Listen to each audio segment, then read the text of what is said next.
déjeuner avec François Piron et Elisabeth et Tim.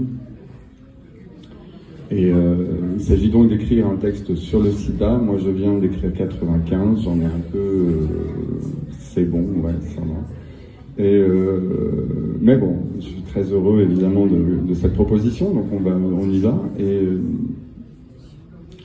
Et en fait, rapidement, je dis, écoutez, moi, j'ai pas grand-chose à raconter sur le sida, je vais dire, à titre personnel. Il n'est pas arrivé grand-chose. Tant mieux. Et je dis en revanche, je connais quelqu'un à qui il est arrivé pas mal d'aventures et pas mal d'histoires. Voilà. Et donc il s'agit de Tim en effet.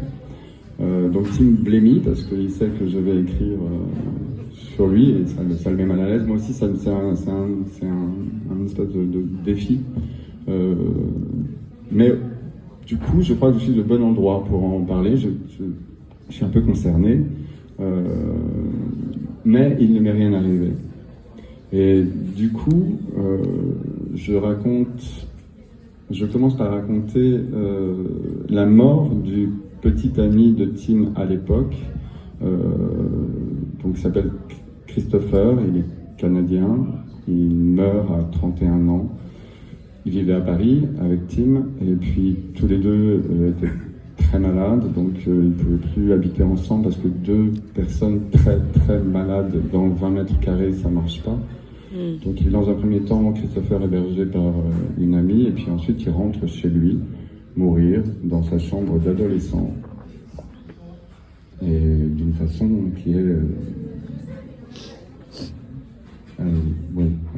difficile à décrire, tellement c'est dur.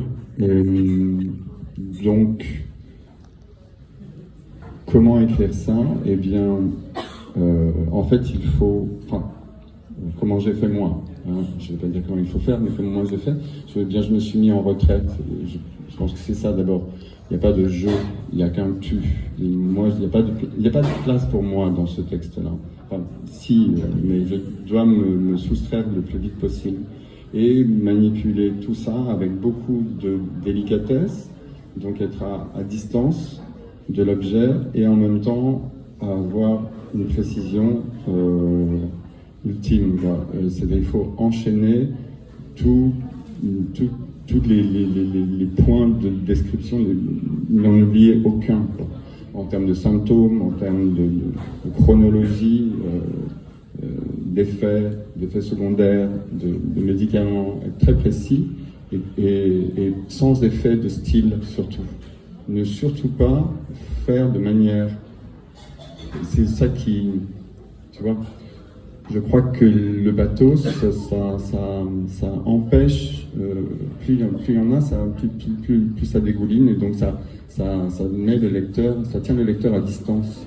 S'il n'y a pas de pathos pour ce genre de choses, eh bien, c'est un travail que doit faire le lecteur. C'est la place du lecteur. C'est à cet endroit-là que lui, il doit, ou elle doit vivre l'émotion. C'est pas dans la narration. Surtout pour des choses pareilles.